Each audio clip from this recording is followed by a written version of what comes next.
Na mtazamaji, imegonga saa 1 kamili saa za Afrika Mashariki. Karibu kwenye taarifa za Kirk Machweo. Jina langu ni Aidah Munzatsi. Tufuatilie vile moja kwa moja kupitia mitandao yetu ya kijamii Facebook na YouTube Kirk TV Kenya. Gavana wa Meru Kawira Mwangaza amekana madai dhidi yake ambayo wawakilishi wadi walitumia kama vigezo vya kumbandua mamlakani. Kwenye kikao cha seneti kusikiza kubanduliwa kwake, Gavana Mwangaza amewasilisha ushahidi wake kujiondoa kikaangoni, akiwashtumu wawakilishi wadi.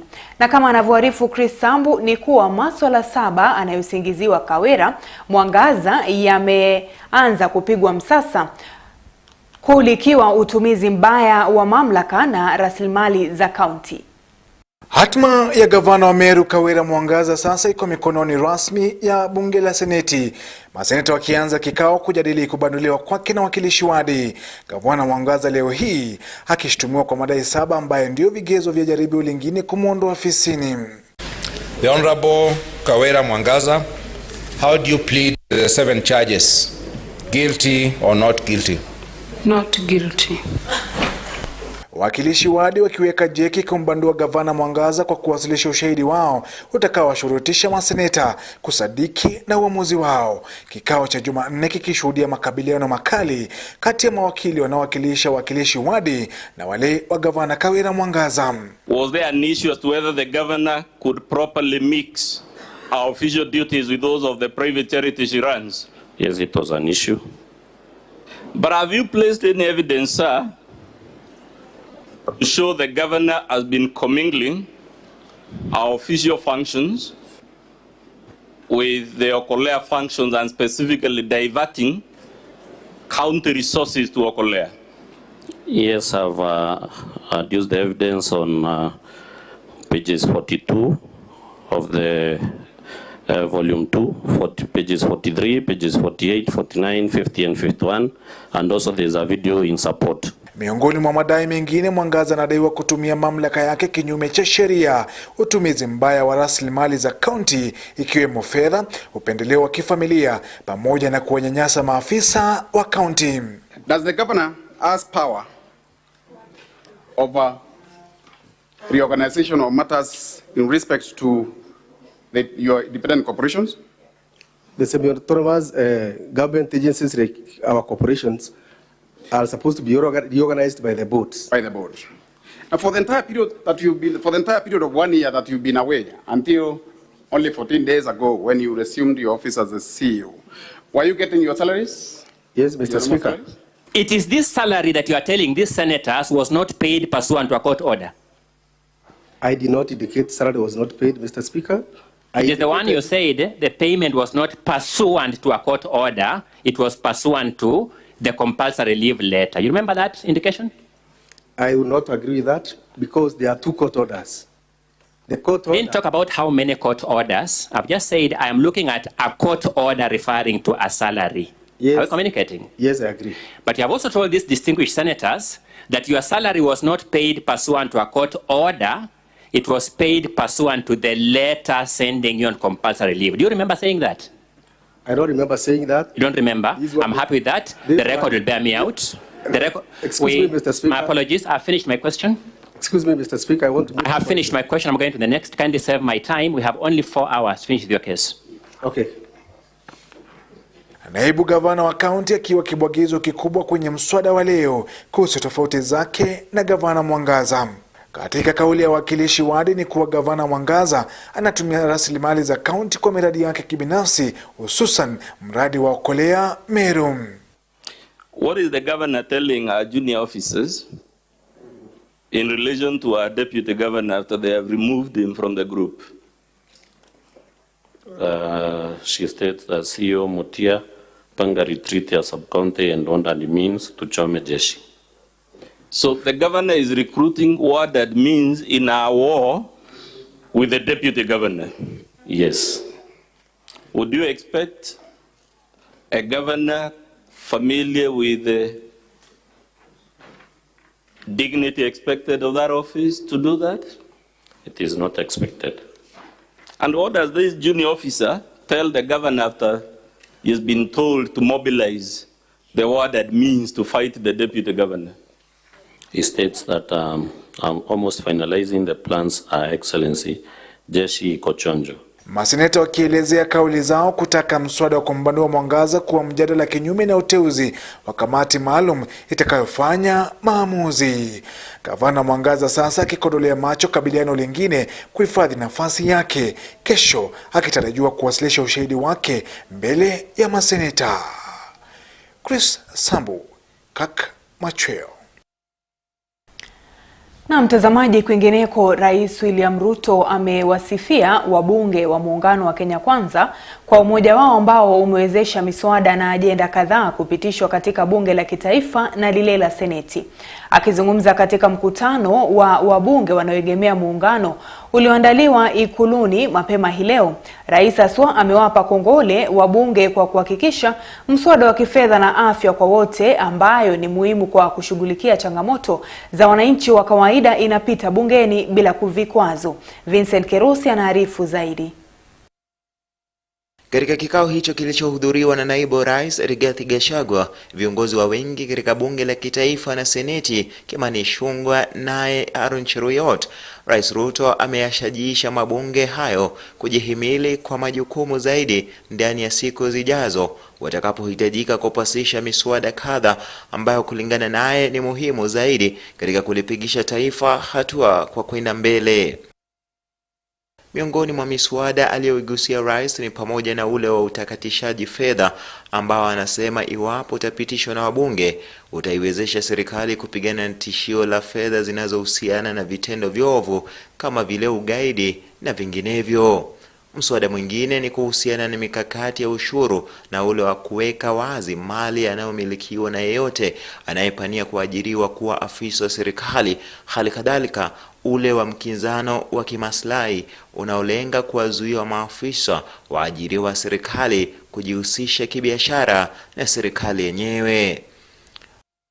Rais aidha kwenye hotuba yake kwa wabunge hao ametaja kwamba hivi karibuni Wakenya wataanza kuona matunda ya mikakati ya serikali kuikabili harama ya juu ya maisha, muhimili wake mkuu ukiwa sekta ya kilimo. Gachagua na viongozi wa wengi kwenye mabunge yote mawili wamesifia mikutano ya wajumbe, wakisema itawezesha wabunge kuelewana kwa kupewa mwelekeo na rais mara kwa mara. Ikumbuke kwamba Rais William Ruto Alhamisi hii anatarajiwa kuelekea bungeni kwa hotuba yake ya kwanza kabisa kwa taifa. Vincent Kerusi, Kirk Machweo.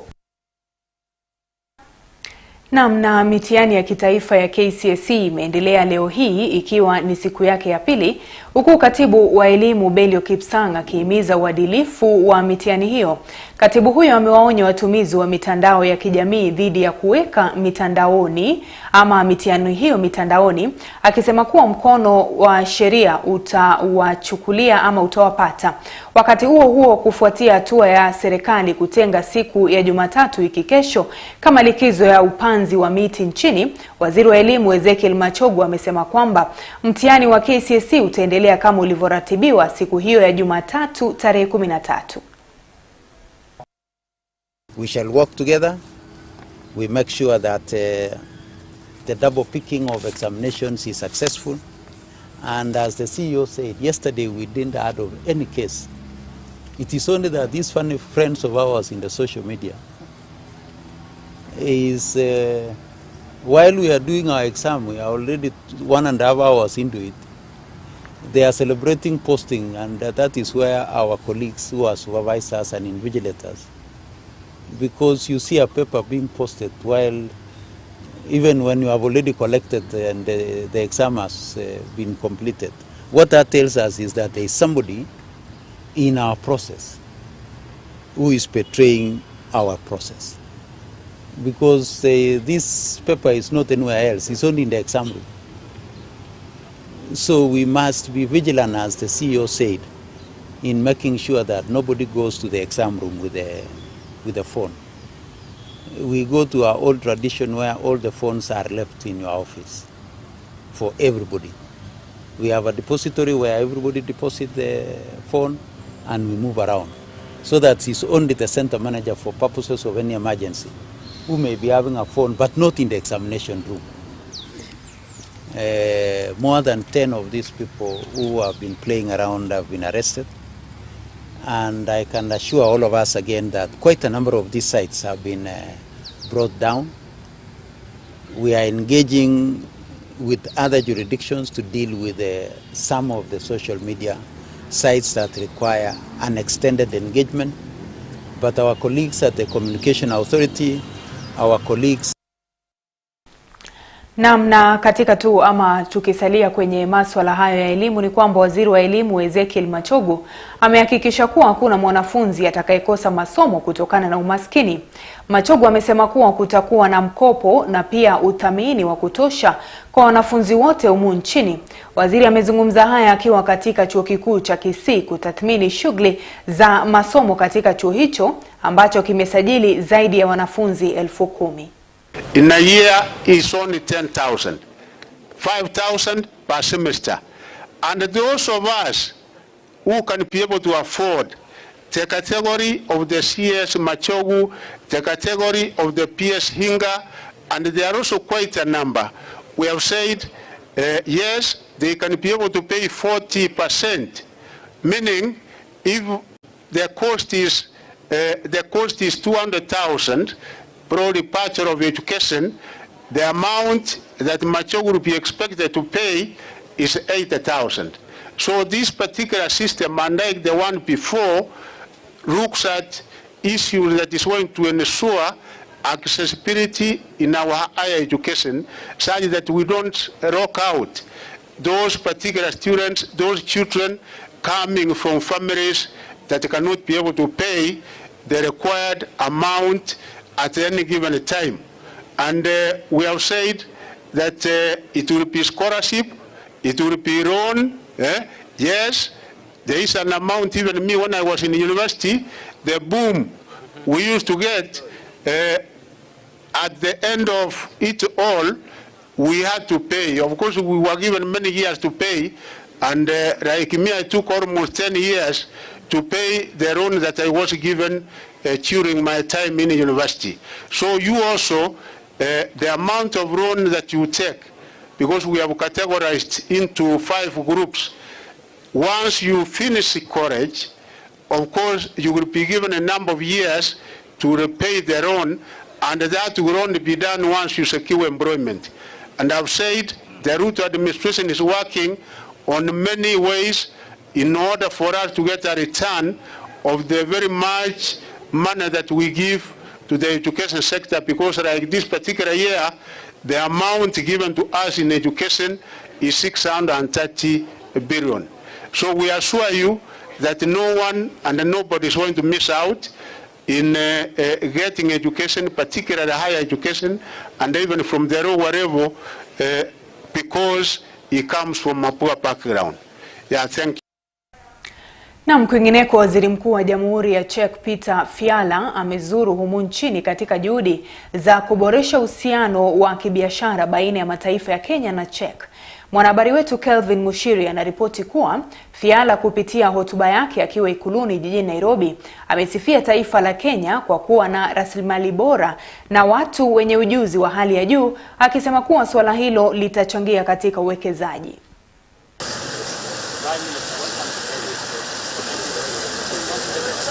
Ziara ya waziri mkuu wa Jamhuri ya Czech Petr Fiala ya kuboresha uhusiano wa kibiashara haswa katika sekta ya uwekezaji imeng'oa nanga siku ya leo kwenye ikulu ya Rais William Ruto.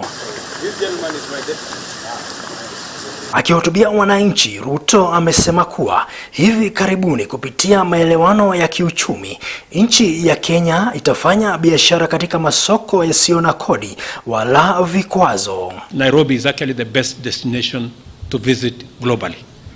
So we want to make it easy for people to access Nairobi as it has been rated very highly globally on countries and towns that globally people would want to visit. Aidha, Rais William Ruto amehakiki kuwa Kenya ina nafasi pana za uwekezaji katika nyanja mbalimbali zikiwemo sekta ya bidhaa za afya, ushonaji wa nguo, usindikaji wa kilimo, kawi safi na sekta ya afya.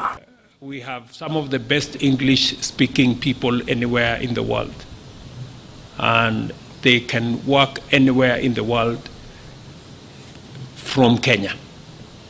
And then, of course, we are an agricultural country, and we have some of the most premium exports to EU and to many other parts of the world. Jamhuri ya Czech vile vile imepongezwa na Ruto kwa kuisaidia nchi ya Kenya katika kufadhili shughuli ya upasuaji wa moyo wa watoto inayoendelezwa katika hospitali ya Mata iliyofunguliwa mwezi wa Machi mwaka wa 2019. I also have thanked him for the scholarships that are made available to Kenyan students to study in Czech universities. And I have committed that we will look at avenues to expand in the development of our human capital. Akiendelea kutunuku Jamhuri ya Czech pongezi, ameshukuru ushirikiano wao kwenye mpango wa Medevac unaowapa wahudumu wa hospitali zilizoko Kilifi, Vihiga na Malindi mafunzo maalum. Also congratulated him on the partnership on agriculture that is going on with the county of Nakuru to look at opportunities that would better unlock the potential we have in the agricultural space.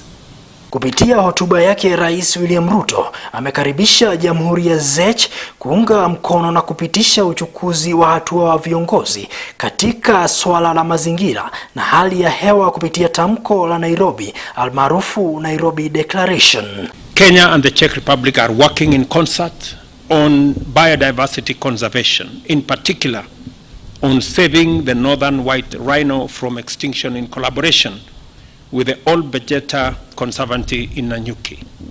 Up to 25 embryos have been produced for future implantation, and we have committed to strengthen this partnership. Kwa upande wake, Fiala amesema kuwa wawekezaji kutoka nchi yake watachukua umuhimu wa uhusiano mwema uliopo baina ya nchi hizi mbili kwa kutumia ipasavyo nafasi za uwekezaji zilizopo katika nchi ya Kenya.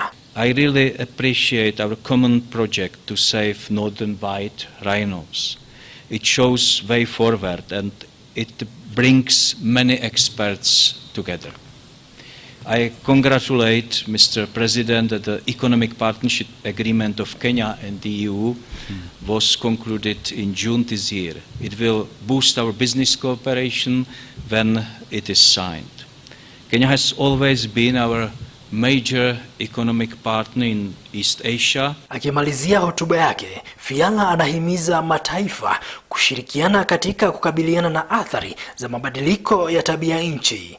Nikiripotia runinga ya KAK, jina langu ni Kelvin Mushi.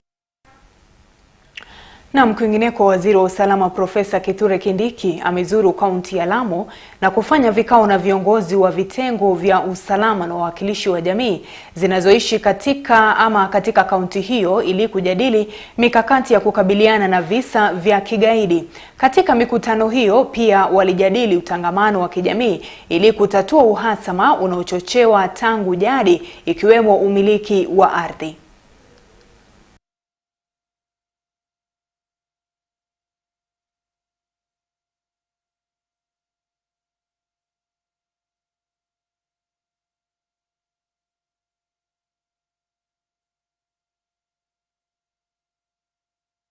Tarajia ya kwamba tupate usalama wa jamii ya Lamu kwa jumla, hasa kama sisi ni wafugaji.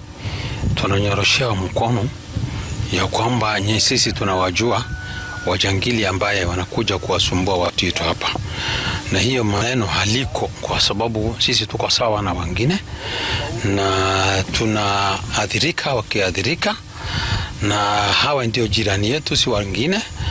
Kwa hivyo tunatarajia waziri hii maneno tuidumishe pamoja ili tushirikiane wakaji wa Lamu wote, kila mtu apate haki yake. Kuhusu sisi wakulima, na ndugu zetu hao wafugaji.